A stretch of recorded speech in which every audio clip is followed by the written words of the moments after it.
اور دشمن اس طرح سے مسلح تھے، سر سے لے کے پاؤں تک فولادی زرہ پہنے ہوئے، لیکن آپ نے زرہ نہیں پہنی، اپنے سر کے اوپر خود نہیں رکھا، صرف ایسے تلوار لے کے برابر میں آ گئے، زیادہ سے زیادہ صرف اپنے سینے کو آپ نے بچایا، سینے پہ زرہ رکھی، پشت پہ نہیں رکھی۔ کیوں؟ کہا میں علی سینے کے اوپر زرہ اس لیے پہنتا ہوں کہ دشمن کے سامنے والے بار کو برداشت کر سکوں، لیکن پشت پر زرہ اس لیے نہیں پہنتا کہ میں کبھی میدان جنگ میں بھاگنے کے ارادے سے وہ آتا نہیں۔ یہ جنگ بدر کس کی شجاعت کا نتیجہ ہے؟ جنگ بدر میں سے آپ ذرا سا علی ابن ابی طالب علیہ السلام کو نکالیے، نفسیاتی طور پر جب بڑے بڑے سورما مغیرہ بن ولید، عتبہ، عتیبہ، شیبہ، حنظلہ، سارے علی کے ہاتھ سے مارے گئے، اس کے بعد پھر عام افراد تھے جن کو قتل کیا گیا مسلمانوں کی طرف سے، اور سب مل کے مار رہے تھے۔ یہ جنگ بدر ہے، اور اس کے 1 سال کے بعد ہم جنگ احد میں دیکھتے ہیں، جنگ احد میں خود قرآن فرما رہا ہے پہلا مرحلہ بجائے خود،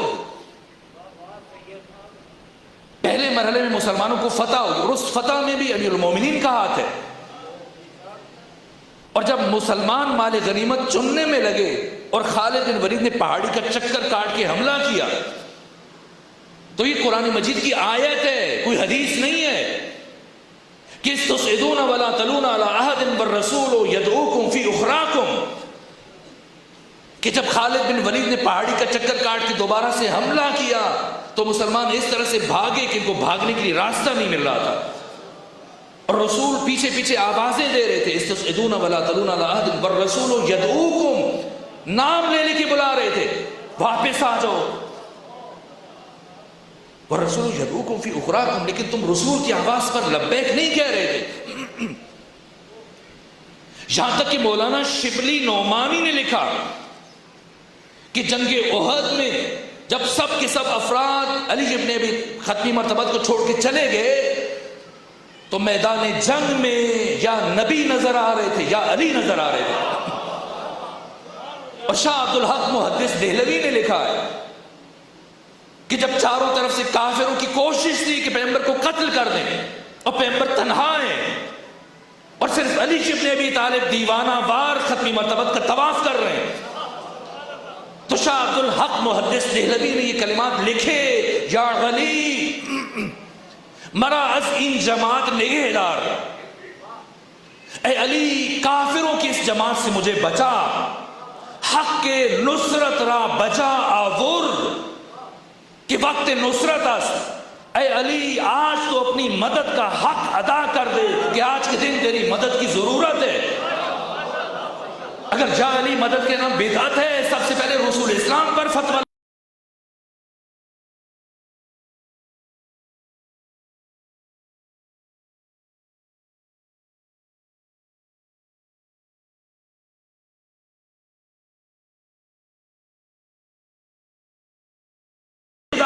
حق کے نصرت را بجا آور، کہ وقت نصرت است، اے علی مجھے کافروں کی اس جماعت سے بچا، آج کے دن اپنی مدد کا حق ادا کر دے کہ آج کے دن تیری مدد کی ضرورت ہے۔ اگر ان 3 جملوں کو سمیٹ دیا جائے تو پیغمبر گرامی اسلام جنگ احد میں یہی تو کہہ رہے تھے، یا علی مدد، اور کیا کہہ رہے تھے؟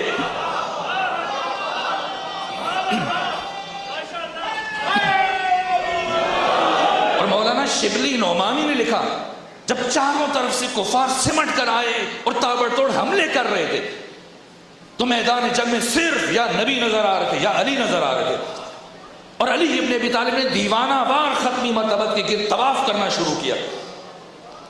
اس تیزی سے آپ کے گرد تنہا علی گھوم رہے ہیں، کوشش کر رہے ہیں کوئی کافر، کوئی دشمن، کوئی منافق، کوئی مشرک آپ کو نقصان پہنچانے میں کامیاب نہ ہو جائے۔ این ایسے مرحلے میں جب جنگ پورے عروج پر ہے، علی ابن ابی طالب کی تلوار ٹوٹ گئی۔ مجھے بتائیے این ایسے مرحلے میں جب کسی سپاہی کا اسلحہ خراب ہو جائے، بندوق خراب ہو جائے، تلوار ٹوٹ جائے، کیا کرے گا؟ کتنا بڑا شجاع کیوں نہ ہو، خود کو دشمن کے حوالے کر دے گا، ہمت جواب دے جائے گی، حوصلے پست ہو جائیں گے، خود کو دشمن کے سپرد کر دے گا۔ لیکن علی ابن ابی طالب نے اقبال کی زبان میں قیامت تک آنے والے انسانوں کو پیغام دیا کہ کافر ہو تو شمشیر پہ کرتا ہے بھروسہ، مومن ہو تو بے دیکھ بھی لڑتا ہے سپاہی۔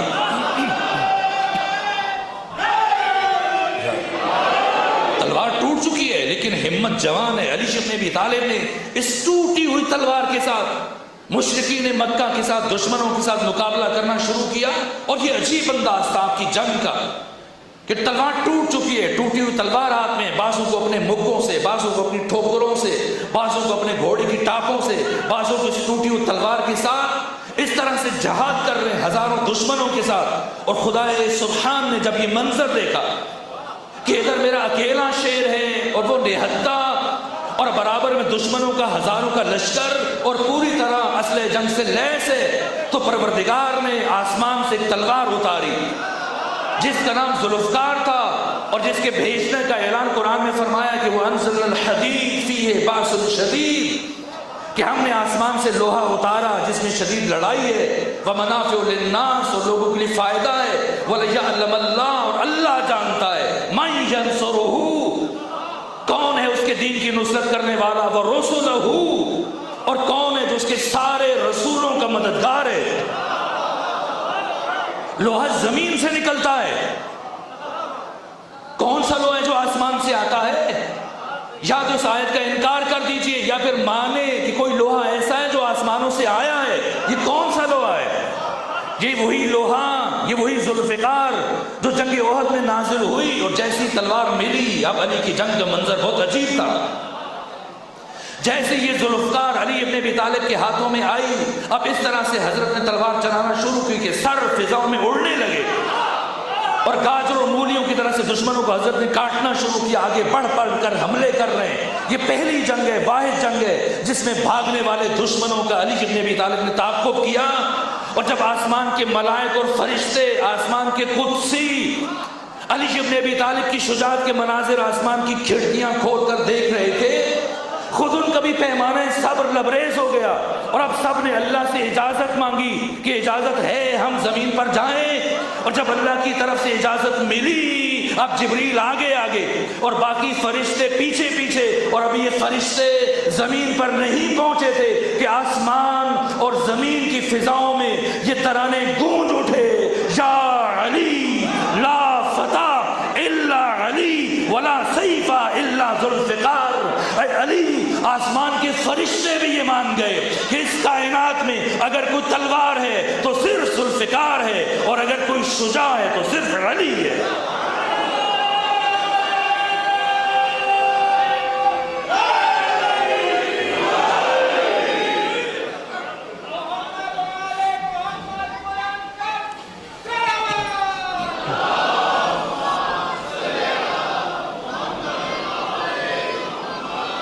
مجھے بتائیے، یا علی، یا علی، ان جنگوں میں سے کون سی ایسی جنگ ہے جو وجود مبارک امیر المومنین کے بغیر فتح ہو گئی؟ اسلام مجنون ہے اپنے حدوث اور وجود میں شمشیر علوی کا۔ اور جنگ خندق، میں ایک اشارہ دوں اور پھر جو جملہ حضرت نے ارشاد فرمایا اس کی مختصر وضاحت کر کے زحمت کو تمام کروں۔ جنگ خندق، بدر اور احد کی ناکامی کے بعد اب سارے دشمن اکٹھے ہیں، مشرک بھی، کافر بھی، یہودی بھی، سب کے سب اکٹھے ہو کے آئے، اور مسلسل تیاری کے بعد 10,000 کا لشکر میدان میں اتارا۔ جنگ احزاب جس کا نام جنگ خندق ہے، یہ اتنا بڑا لشکر ہے کہ ختمی مرتبہ نے خندق کھو دی، 3.5 میل لمبی خندق، یعنی تقریباً 5 کلومیٹر، 5 گز گہری، 5 گز چوڑی، 8 چوکیاں بنائیں، اور ان میں انصار اور مہاجرین کے افراد کو ہر چوکی پر مامور کیا۔ یہ اتنا بڑا لشکر، آخر کیوں اس جنگ میں ختمی مرتبہ نے فرمایا کہ ضربت علی یوم الخندق افضل من عبادت الثقلین؟ کیا پیغمبر نعوذ باللہ خاکم بدہن جوش میں آ گئے تھے؟ نہ، ہمارے بارے میں یہ تصور کیا جا سکتا ہے، ختمی مرتبہ عقل کل، مجسم عقل، سراپا عقل، جن کی زبان سے نکلنے والا ایک ایک کلمہ وحی الہی میں دھلا ہوا ہے، ختمی مرتبت کی زندگی میں مبالغہ کا امکان نہیں ہے کہ کسی بات کو بڑھا کے بیان کرے. یہ خلاف عصمت ہے, معصوم نہیں رہیں گے, اور اگر معصوم نہیں تو پھر نبی نہیں ہے. کیوں فرمایا کہ جنگ خندق کے دن علی کی ایک ضربت یہ ثقلین کی, جن و انس کی قیامت تک آنے والی عبادت سے بھاری ہے. یہ کیا فرمایا ختمی مرتبہ میں؟ وازن کرنا. اور جب علی ابن ابی طالب کو روانہ کیا تو کیا فرمایا؟ برز الایمان کلہ الی الکفر کلہ. یہ غیر معمولی بات ہے کہ آج کے دن کل ایمان کل کفر کی طرف جا رہا ہے. اس لیے کہ سارے کا سارا کفر مدینے کے باہر سمٹ کے اکٹھا ہے. 10,000 کا لشکر, اور مسلمان کیفیت کیا ہے اہل مدینہ کی؟ قرآن نے بیان کیا, اذ جاؤکم من فوقکم ومن اسفل منکم وَإِذْ زَاغَتِ الْأَبْصَارُ وَبَلَغَتِ الْقُلُوبُ الْحَنَاجِرَ وَتُظُنُّونَ بِاللَّهِ ظُنُونَ. کہ جنگ خندق اور جنگ احزاب کے دن مسلمانوں تمہارا عالم یہ ہوا کہ جب کافروں کے لشکروں نے دائیں طرف سے بائیں طرف سے اوپر سے نیچے سے چاروں طرف سے آنا شروع کیا تو تمہاری آنکھیں پتھرا گئیں اور تمہارے کلیجے اچھل اچھل کر تمہارے حلق تک آ گئے, اور نہیں معلوم تم اپنے رب کے بارے میں کیا کیا بدگمانیاں کرنے شروع ہو گئے. جنگ خندق بہت عجیب تھی, بہت ساروں کی ایمان ڈول گئے تھے. خود مدینے کے اندر سے سارے کا سارا اسلام محدود ہے مدینے میں, اور سارا کفر آج اکٹھا ہے مدینے کے باہر. اور یہ طے کر کے آیا کہ ایک مسلمان کو بھی میں نے زندہ نہیں چھوڑنا ہے. سارے کافر مشرک یہودی سب کے سب جمع ہیں, اور مسلمان سارے کے سارے مدینے کے اندر. اور مدینے کے اندر بھی عجیب کیفیت ہے.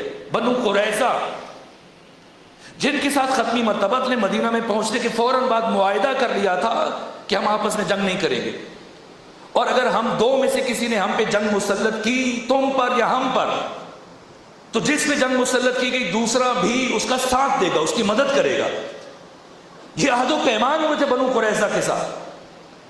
لیکن ادھر خیبر سے حی بن اخطب وہ بنو قریظہ کے سردار کعب بن اسد کے پاس آیا اور آ کر اس کے دروازے پہ دستک دی آدھی رات کو, ختمی مرتبت کو اندر سے کمزور کرنے کے لیے. ظاہر کہ اتنی بڑی خندق کو کیسے عبور کرے؟ 27 دن گزر چکے ہیں, 27 دن مسلسل ہر روز 10 اونٹ ذبح کر کے کھا رہے ہیں. اور ظاہر ہے کہ کتنا عرصہ اور رکیں گے. ایک حساب سے اپنے ساتھ سامان رسد لے کے آئے تھے, ختم ہو رہا تھا, اور فوجی اکتا گئے تھے, بددل ہو گئے تھے. مسلسل 27 دن مدینے کے باہر خیمہ زن میں, اور خندق کو کیسے عبور کریں؟ اب حی بن اخطب کو بھیجا ابو سفیان وغیرہ نے کہ جاؤ اندر سے ختمی مرتبت کو توڑو. بنو قریظہ جو ختمی مرتبت کے ساتھ معاہدہ کر چکے تھے, ان کے رئیس کعب بن اسد کے پاس گیا حی بن اخطب, اور جا کے اس نے کہا ہم دروازہ نہیں کھولے, مجھے پتا ہے رات کے اس حصے میں تو کیوں آیا ہے. ہم نے رسول اسلام جیسا سچا انسان اپنی زندگی میں نہیں دیکھا. جب ہم معاہدہ کر چکے ہیں ہم ہرگز ایسے امین اور سچے انسان کے ساتھ یہ معاہدہ نہیں توڑیں گے. کہا کیا تو اپنے دروازے پہ آئے ہوئے فرد کو اس طرح سے واپس بھیجے گا؟ یہ خلاف عزت عرب ہے, یہ مہمان نوازی کے تقاضوں کے خلاف ہے کہ تو مجھے اپنے دروازے سے بھیج دے. ٹھیک ہے انکار کر, لیکن مجھے اندر تو آنے دے. اندر بلا لیا, دروازہ کھول دیا. کعب بن اسد نے, حی بن اخطب بیٹھا, بیٹھ کے بات چیت ہوئی, اور چونکہ چر زبان تھا حی بن اخطب باتوں میں یہ ڈھال دیا اس کو, اور اس نے وہ معاہدہ پھاڑ دیا.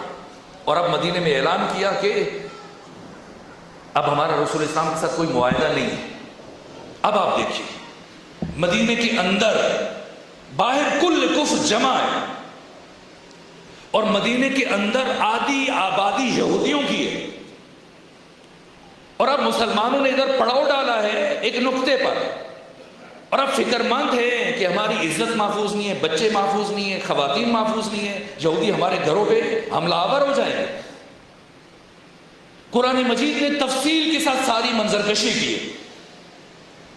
یہاں تک کہ بہت سارے افراد اس کیفیت میں لشکر اسلام کو چھوڑ کر اپنے اپنے گھروں کی طرف چلے گئے. آپ تاریخ میں پڑھیے کون کون گیا. اور جو افراد بچے ان کی کیفیت یہ تھی کہ خوف و ہراس کے عالم میں، جیسا قرآن مجید نے فرمایا اذ جاؤکم من فوقکم ومن اسفل منکم واذ زاغت الابصار وبلغت القلوب الحناجر. یہ قرآن بیان کر رہا ہے. ایسی کیفیت میں جب سارا کفر جمع ہے، سارا اسلام مدینے کے اندر، وہ کفر کا یہ ارادہ ہے کہ ایک مسلمان کو بھی زندہ نہیں چھوڑنا ہے، اور آج اگر وہ اپنے ارادے میں کامیاب ہو جائے تو اسلام ہمیشہ کے لیے صفحہ ہستی سے مٹ جائے.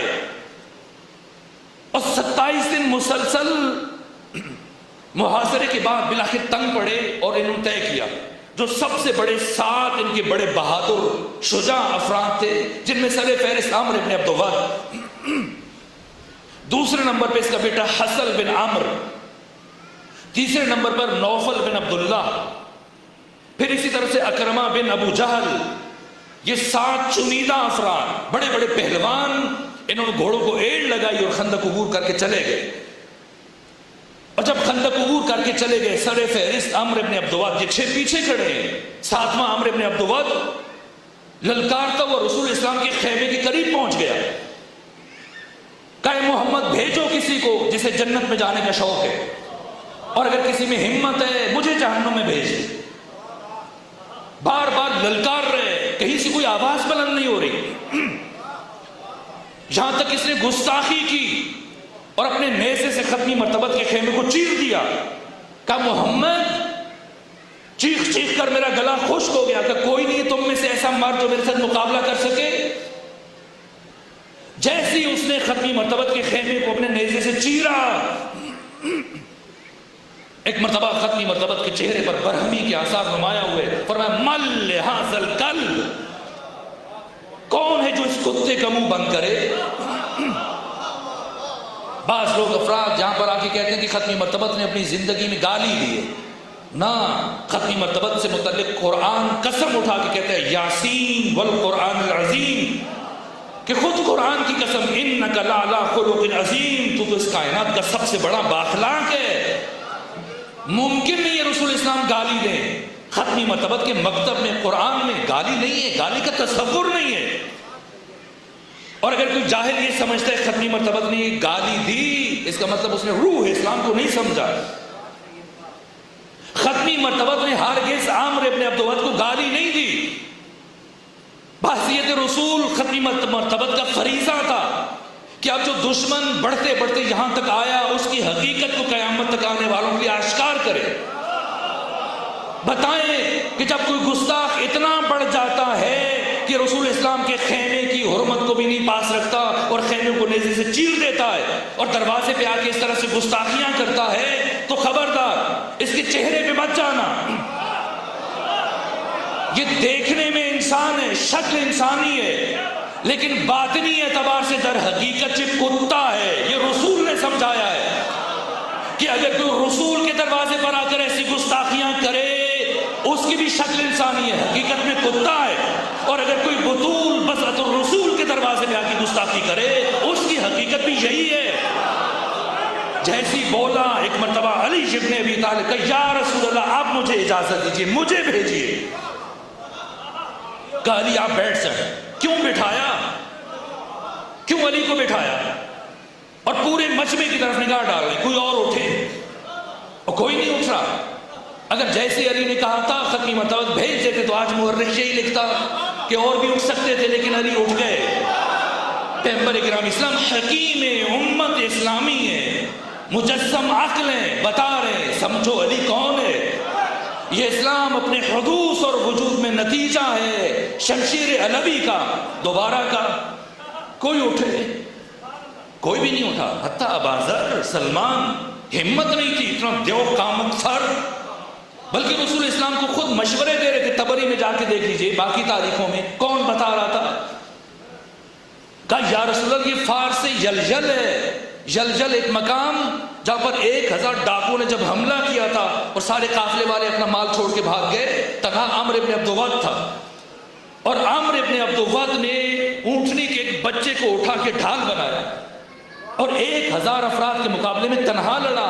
یہ بات پورے حجاز میں اور عرب میں عام تھی، سب خوف زدہ تھے، جو بھی جائے گا ایک لمحے کے لیے بھی اس کے سامنے نہیں رک سکتا۔ اور تیسری مرتبہ بھی جب امیر المومنین نے فرمایا انا یا رسول اللہ، میں جاؤں گا، دیکھیں میں تو جو بیان کرنا چاہ رہا تھا وہ شروع بھی نہیں کیا، وہ ختم ہو گیا، شرمندہ ہو، انا یا رسول اللہ۔ ختمی مرتبہ نے کہا اگر کوئی اور آمادہ نہیں اور آپ جائے، اپنا امامہ صحاب اتارا اور خود علی کے سر پہ باندھا، اس کے بعد اپنے ہاتھوں سے زرہ پہنائی، شمشیر حمائل کی اور علی کو روانہ کیا۔ ادھر علی کو بھیجا، ادھر عجیب جملہ ارشاد فرمایا بارز الایمان کلہ، کیوں؟ اس لیے کہ حقیقتاً ایسا ہے، سارا ایمان سمٹ کر مدینے کے اندر ہے، اور اس ایمان کی نمائندگی کرنے والے صرف علی ابن ابی طالب ہیں، اور سارا کفر جمع ہے اسلام کو مٹانے کے لیے مدینے سے باہر ہے، اور کفر کی نمائندگی کرنے والا عمر ابن عبد ود ہے۔ آج اگر عمر ابن عبد ود اپنی کوشش میں کامیاب ہو جائیں، اور آج علی اگر پیش قدمی نہ کرے اور تلوار نہ اٹھائیں تو کیا ہوگا؟ آج اگر یہ کافر کامیاب ہو جاتے، یہ 7 بڑے بڑے پہلوان جو آئے، یہ حملہ کرتے اور اس کے بعد پھر وہ 10,000 کا لشکر مدینے میں داخل ہوتا، کیا کوئی مسلمان روح زمین پر زندہ بچتا؟ اگر اسلام بچ گیا اور باقی ہے تو کس کی شجاعت کے صدقے میں؟ صرف علی کی شجاعت کے صدقے میں۔ اب قیامت تک جو انسان جتنی نمازیں پڑھے گا، جتنی عبادتیں کرے گا، تراویحیں پڑھے گا، حج کرے گا، نمازیں پڑھے گا، یہ سب کی سب صدقہ ہے علی ابن ابی طالب کی ایک ضربت کا۔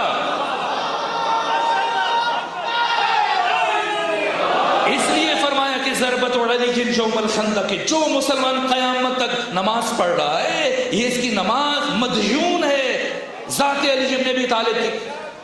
اور گئے عمر ابن عبد ود مقابلے میں، امیر المومنین نے فرمایا عمر میں نے سنا ہے تو نے خانہ کعبہ کے غلاف کو پکڑ کے یہ کہا تھا کہ جو میدان جنگ میں مجھ سے 3 خواہشیں کرے ایک مانوں گا۔ یہ علی کی سخاوت ہے۔ اس جہان مادہ میں اور اس عالم حسنبود میں اتنی ظرفیت نہیں ہے کہ وہ علی ابن ابی طالب علیہ السلام کے کمالات کو تحمل کر سکے، اور کوئی یہ نہ سمجھے کہ علی کے کمالات اس دنیا میں ظاہر ہو سکے، نہ کروڑواں حصہ بھی ظاہر نہیں ہو سکا۔ اس عالم مادہ میں اتنی ظرفیت نہیں پائی جاتی ہے، علم علی ظاہر ہو سکا۔ فرماتے ہیں کہ اگر میں اپنے علم کی ایک جھلک ظاہر کروں، کائنات کے تمام انسان اس طرح سے کپ کپانے لگ جائیں اور تھر تھرانے لگ جائیں، جس طرح سے انتہائی گہرے کنویں میں ڈول کی رسی کپ کپاتی اور تھر تھراتی ہے۔ یہ علی علم اپنے سینے میں لے کے چلے گئے۔ علی کی شجاعت، علی کی شجاعت کے اندر علی کی سخاوت ہے۔ علی لوگوں کو مارنے کے لیے نہیں آئے اور نہ مار کے خوش ہوئے، تلوار اٹھانا علی کی مجبوری تھی، اس لیے کہ اگر علی تلوار نہ اٹھائے تو اسلام کی عزت پامال ہو جائے۔ حرمت خدا کے لیے، حرمت رسول کے لیے منحصر تھا اسلام کا بچنا اور اسلام کی بقا شمشیر علوی میں، اس لیے تلوار اٹھائی۔ لیکن جب تلوار اٹھائی تو اس شجاعت کے اندر بھی سخاوت موجود ہے۔ کتنے موقع دیے عمر کو؟ 3 سے 4 موقع دیے۔ پہلے فرمایا میں نے سنا ہے 3 باتیں کہ ہاں میں نے کہا تھا کہ پھر اسلام قبول کرو، اسلام قبول کرو، واپس چلے جاؤ، کیا نہیں کروں گا، اسلام قبول نہیں کروں گا۔ یہ پہلا موقع دیا حضرت نے کہ اگر اسلام قبول کر کے تو علی سے اپنی جان بچا سکتا ہے تو چلا جائے، جان بچا لے، یہ علی کی سخاوت ہے۔ پھر دوسرے مرحلے میں حضرت نے فرمایا کہ اگر اسلام قبول نہیں کرتا پھر بھی ان باقیوں کو آنے دے، تو چلا جا، کرنا میں نہیں چاہوں گا۔ اگر میں چلا گیا، کون کہہ رہا ہے؟ عمر۔ کون ہے؟ کافر۔ کافر یہ کہہ رہا ہے کہ اگر میں چلا گیا تو عرب کی عورتیں مجھ پہ ہنسیں گی۔ عمر اتنا بڑا شجاع تھا اور میدان سے واپس چلا گیا، واپس تو نہیں جاؤں گا۔ اب تیسری بات حضرت نے فرمائی، یہ تیسرا موقع دیا جان بچانے کا کہ اسلام جو قبول نہیں کرتا ہے واپس بھی نہیں جاتا ہے، تو پھر نیچے اترا اور آ کے حملہ کر مجھ پہ۔ کہ اگر مجھ پر حملہ کر کے مجھے قتل کر سکتا ہے تو مجھے قتل کر کے خود کو بچا لے. یہ نیچے اترا اور حضرت پر اپنی شجاعت کی بالادستی ثابت کرنے کے لیے ایک ہی وار سے اتنی تیزی سے چلائی کہ اپنے گھوڑے کی چاروں ٹانگیں کاٹی اور اب تلوار چلائی امیر المومنین پر. حضرت کی شمشیر آگے سے کج ہو گئی، حتیٰ جو ڈھال تھی امیر المومنین کی 2 ٹکڑے ہو گئے، ہاتھ زخمی ہوا، سر شگافتہ ہوا. علی ابن ابی طالب علیہ السلام کی داڑھی خون سے رنگین ہوئی. یہ شجاع تھا اور یہ موقع خود امیر المومنین نے دیا. اور اس کے بعد فرمایا اے عمر اب سنبھلنا، اب علی وار کرے گا. اور یہ واحد جنگ ہے جس میں علی ابن ابی طالب علیہ السلام نے 2 مرتبہ تلوار چلائی. ورنہ نہج البلاغہ میں فرماتے کہ اللہ نے مجھے معتدل خلق کیا، درمیانے قد کا. اگر میرا دشمن لمبا ہو تو میں اسے بیچ سے کاٹتا ہوں، اور اگر چھوٹے قد کو تو اوپر سے کاٹتا ہوں. لیکن ایسے کبھی نہیں ہوا کہ کوئی علی کے مقابلے میں آئے اور بچ کے چلا جائے. اور کبھی علی نے ساری زندگی میں 2 مرتبہ تلوار نہیں چلائی ایک فرد پر، واحد عمر ہے. جی علی. حضرت نے تلوار اٹھائی اور پہلے وار میں اس کی ٹانگیں کاٹی اور پھر یہ زمین پہ گرا، زمین پر گرا. اور جیسے ہی گرا اس نے حضرت کو ماں کی گالی دی. اور دوسرے مرحلے پہ آپ کے چہرے اتھر کے اوپر اس نے لعاب دہن پھینکا. یہ علی اٹھ گئے، سینے سے اٹھے، تلوار چلانے لگے تو اٹھ کے کھڑے ہوئے اور بہت دیر تک چلتے رہے اور آنکھوں میں آنسو آئے. یہ علی ماں کی گالی سن کر تلوار نہیں چلائی، لعاب دہن چہرے پہ پھینک دیا، دشمن نے اٹھ گئے. اس لیے علی وجہ اللہ، اس لیے علی آیت اللہ العظمیٰ، اس لیے علی اللہ کی سب سے بڑی نشانی، اس لیے علی آئینہ پروردگار ہے. اس لیے شیخ سعدی نے کہا کہ از علی آموز اخلاص عمل. یہاں تک کہ اب پلٹے اور تھوڑی دیر کے بعد پھر تلوار چلائی اور اس کا گلا کاٹا اور اب چلے. سر اٹھایا ایک ہاتھ میں اور خون آشام تلوار لے کے چل رہے پیغمبر کی طرف. میں نے مختصر کر دیا ورنہ بڑی عبرتیں اور بہت پہلو ہیں جو بیان ہونے چاہیے. یہ ساری باتیں جنگ خیبر کے لیے تمہید اور مقدمہ تھی. وہ جنگ جس کی طرف امام حسین نے مکہ میں صحابہ کرام کے سامنے اشارہ کیا، وہ اہم مرحلہ تھا. لیکن یہ میں اس لیے تمہیداً عرض کیا کہ سمجھ لیں علی کی تلوار کا کردار اسلام میں کیا ہے. اور کسی نے اب جا تو کوئی نہیں سکا تھا، لیکن اب ختمی مرتبت کو تانا دیا کہ علی کتنی رعونت اور تکبر کے ساتھ چل رہے. اس طرح سے کہا کہ نہ، میدان جنگ میں کسی مجاہد کا یوں چلنا یہ اللہ کو بہت پسند ہے، علی پر تنقید نہ کرو. علی پلٹ کے آئے. یہ علی کی شرافت ہے اور اعلیٰ ظرفی ہے کہ اس کی جو سونے کی زرہ اس نے پہنی ہوئی تھی کمر بند، خلیفہ ثانی نے تاریخ طبری میں عمر ابن خطاب نے کہا علی آپ نے اس کا وہ قیمتی کمر بند نہیں اتارا. پر مجھے حیا محسوس ہوئی کہ میں اس سونے کے کمر بند کو حاصل کرنے کے لیے اس کی لاش کو عریان کروں. یہی وجہ تھی عمر ابن عبد ود کی بہن نے اسلام قبول کیا اسی ایک بات کی وجہ سے. جب آئی عمر ابن عبد ود کی لاش پر اور دیکھا یہ کیفیت دیکھی کہ تجھ پہ گریہ نہیں کروں گی، تمہارا دشمن مجھے دیکھ کے یقین ہوا کہ اس کائنات کا سب سے شریف اور عظیم انسان ہے، اتنا اعلیٰ ظرف جس نے اتنی قیمتی زرہ کو اور کمر بند کو چھوڑ دیا. یہ علی کی شرافت ہے، یہ علی ابن ابی طالب علیہ السلام کی اعلیٰ ظرفی ہے. یہ جنگ خندق. اس کے بعد دوسرے مرحلے پہ اسی کا بیٹا ہے حسن ابن عمرو، وہ بھی شجاعت میں اس کا ہم پلہ تھا. دوسرے مرحلے میں امیر المومنین اسے بھی قتل کیا. تیسرے مرحلے میں پھر نوفل بن عبداللہ، وہ بھاگتے ہوئے اس کا گھوڑا خندق میں جا گرا اور مسلمان اوپر سے پتھر مار رہے ہیں. اس نے کہا اس ذلت کے ساتھ مجھے نہ مارو، باہر نکالو، مل کے مقابلہ کر لو، لیکن نکالو تو صحیح باہر تاکہ میں جنگ کروں. اس قدر خوفزدہ تھے مسلمان نوفل بن عبداللہ سے، اسے بھی باہر نہیں نکلنے دیا.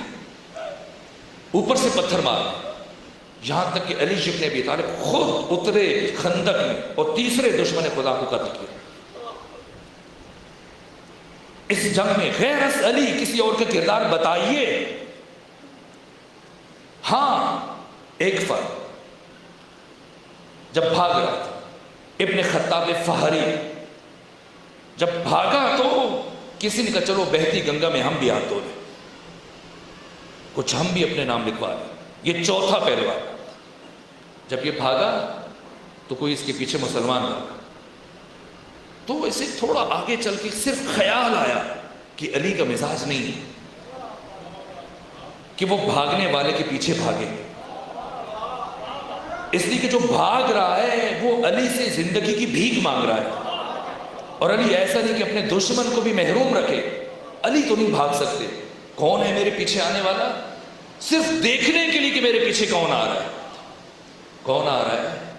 مڑ کے دیکھا، جیسے مڑ کے دیکھا تو کوئی اور تھا، نام تاریخوں پڑھ لیجیے۔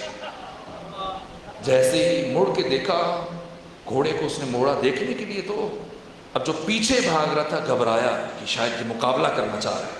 پہلے تو یہ سوچا تھا کہ اچھٹتی ہوئی تلوار چلاؤں گا، گرے گا میں بھی نام لکھوا لوں گا، ایک کو میں نے مارا، لیکن اب پلٹ کر بھاگا کہ کہیں میرے ساتھ مقابلہ نہ شروع کر دے۔ اور نوفل بن عبداللہ نے آواز دی کہ میں بھاگ کے تجھے قتل کر سکتا ہوں، لیکن ہمیشہ میرا احسان مند رہنا کہ خندق کے دن میں نے تمہاری جان معاف کر دی تھی۔ یہ خندق نتیجہ ہے، یہ علی کی شجاعت ہے۔ میرے عزیزوں میں تفصیلی مسائل بھی عرض کرنا چاہ رہا تھا، لیکن آج بس 2 جملے عرض کروں تاکہ بات مکمل ہو۔ میں شرمندہ ہوا کچھ اوپر چلا گیا، اور جو عرض کرنا چاہ رہا تھا وہ بات وہیں رہ گئی، لیکن کل میں آپ کو عرض کروں گا کہ یہ تمہیدی مرحلے سے میں نے آپ کو کیوں گزارا، اس کی ضرورت کیا ہے۔ یہ علی کی شجاعت ہے۔ اور روز عاشورہ میدان کربلا حسین ابن علی کی فوج کے علمبردار حضرت ابو الفضل عباس دست ادب جوڑے ہوئے کھڑے ہیں اپنے آقا حسین ابن علی کی بارگاہ اور اجازت مانگ رہے ہیں اپنے چھوٹے بیٹے کے لیے، عبداللہ بن عباس کے لیے، کہ میرے بیٹے کو قبول کر لیجیے اور میدان جنگ میں جانے کی اجازت دے دیجیے۔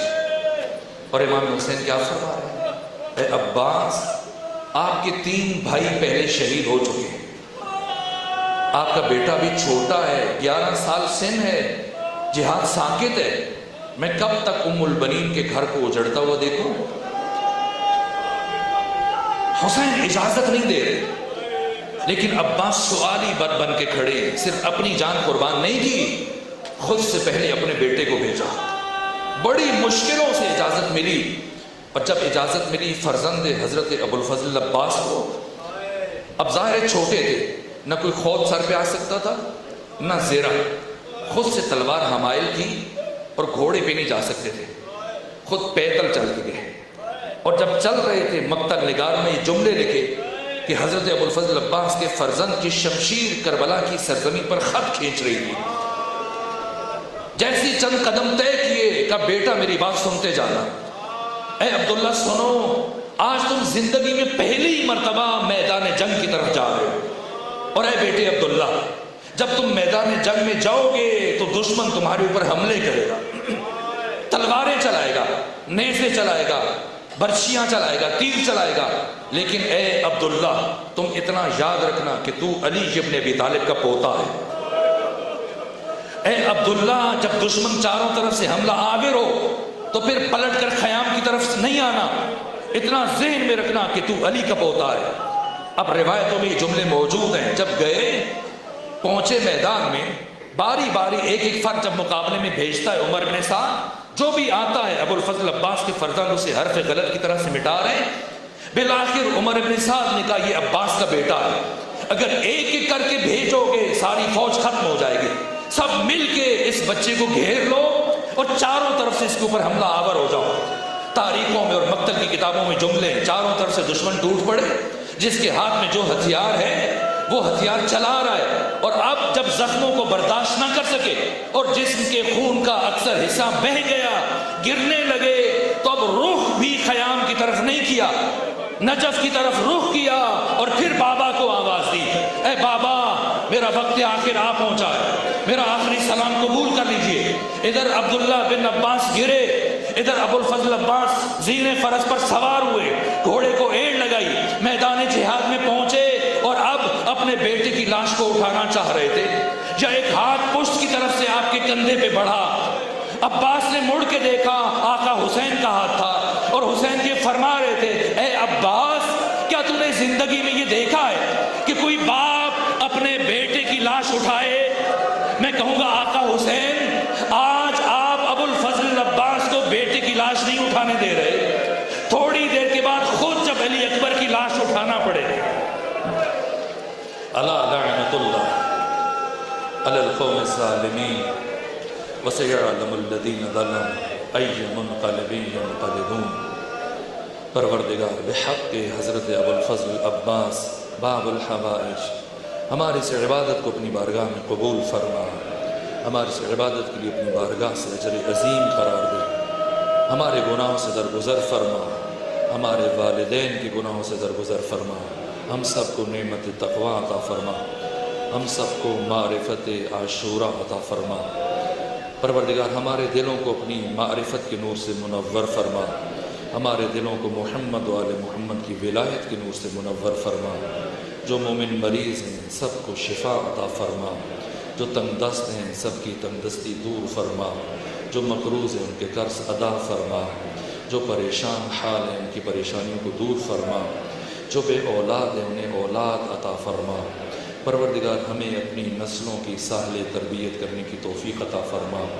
جو مومنین مومنات اس جہان فانی سے کوچ کر گئے سب کو جوار معصومین جگہ عطا فرما، انہیں شفاعت محمد و آل محمد نصیب فرما۔ امام زمانہ کے سپاہیوں کی حفاظت فرما، بالخصوص امام زمانہ کے وہ سپاہی جو شام میں ثانی زہرا کے حرم کے دفاع میں مشغول ہیں، ان سب کی حفاظت فرما، انہیں کامیابیاں نصیب فرما۔ ہمیں بھی امام زمانہ کا سپاہی بننے کی توفیق عطا